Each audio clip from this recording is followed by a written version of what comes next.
Warning: due to the graphic content in this program, viewer discretion is advised. Today on Women Are Evil Too, what you're about to hear is not a mistake. It's a choice. And not just any choice.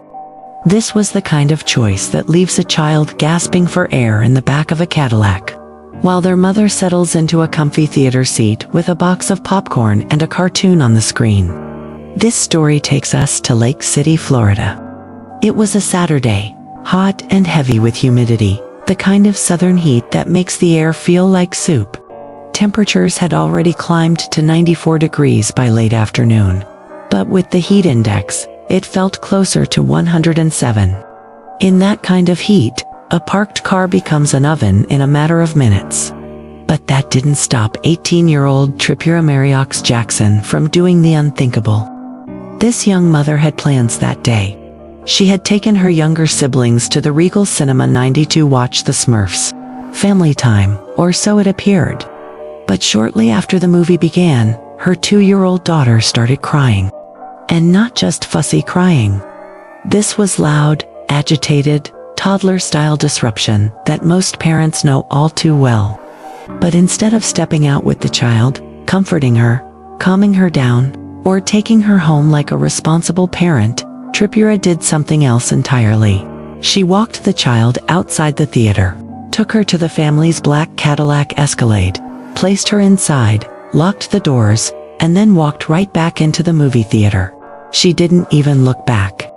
Authorities say she left the toddler in that car for nearly 2 hours. Alone, no air conditioning, no open windows, no water, just her tiny body trapped inside a heat-soaked vehicle, while her mother enjoyed a movie in cool, dark comfort. Now let me stop here for a second.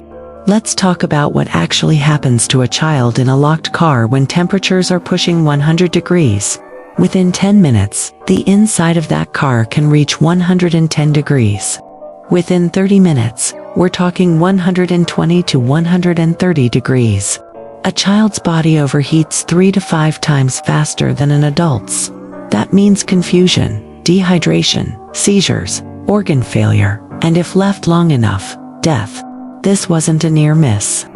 This was a miracle. A witness walking by the car noticed the toddler locked inside, sweating profusely and crying in distress. They immediately called the police. Officers arrived, looked inside the vehicle, and saw the child's flushed face, soaked clothing, and tears streaking down her cheeks. They had to break a window to get her out. She was rushed to the emergency room at Lake City Medical Center. Doctors said the child was showing clear signs of heat exhaustion. Had she been left there even 20 minutes longer, this might have been a different story.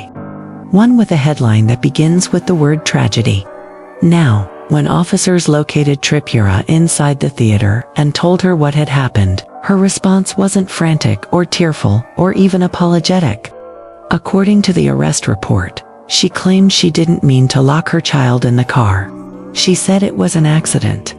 But then, in the same breath, she admitted that the child was crying too much during the movie, and she couldn't enjoy the film. So let's be honest here. She didn't forget the child. She didn't misplace her. She made a choice. She wanted to enjoy the movie without being interrupted, and that meant silencing the baby, permanently if necessary. Here's where things get even more concerning. Tripura's husband told police that this wasn't out of character. He described her as someone who struggles to handle the baby's crying, someone who often loses patience quickly. He painted a picture not of a one-time lapse in judgment, but of a pattern of emotional detachment and poor coping skills. And that's a major red flag in any home with children. Authorities arrested Tripura Merriex Jackson on charges of child neglect. Not a misdemeanor. Not a slap on the wrist. A felony. 3rd degree. Because locking your baby in a hot car so you can watch a cartoon is not something society shrugs off. She was taken to Columbia County Jail and held on a $50,000 bond. This case is heartbreaking, but it's also infuriating. We are talking about a child who had no choice, no voice, no escape, and a mother who prioritized cartoons over care. Now, from a criminal psychology standpoint, This kind of behavior often reveals a few core issues. First, an inability to emotionally regulate under stress. When a baby cries, it can trigger intense anxiety and frustration in young or overwhelmed parents. But emotionally healthy adults find ways to cope. They pause. They calm themselves. They ask for help. What Tripura did instead was disassociate. She removed the source of the stress from her sight, and in doing so, she removed her daughter from safety.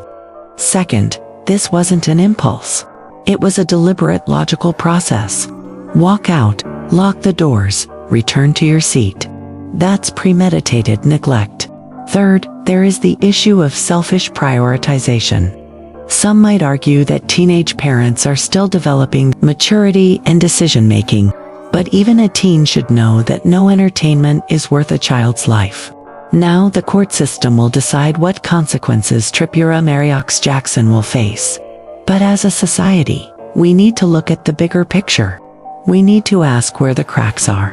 How does a young mother feel so detached from her child's well-being that this seems like an acceptable choice? Who was helping her? Was she supported? Was she ignored? Because the truth is, this kind of case doesn't start in a parking lot.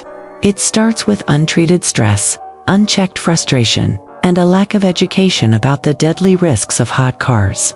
And make no mistake, these aren't rare incidents. On average, 38 children die each year in the United States from being left in hot cars. 38 preventable deaths.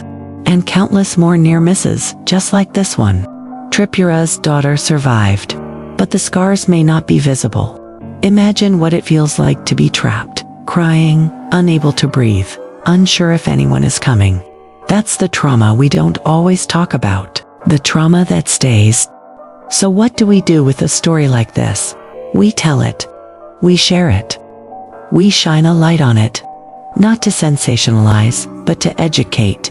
To remind every parent, every guardian, every adult with a child in their care, that one moment of neglect can change a life forever.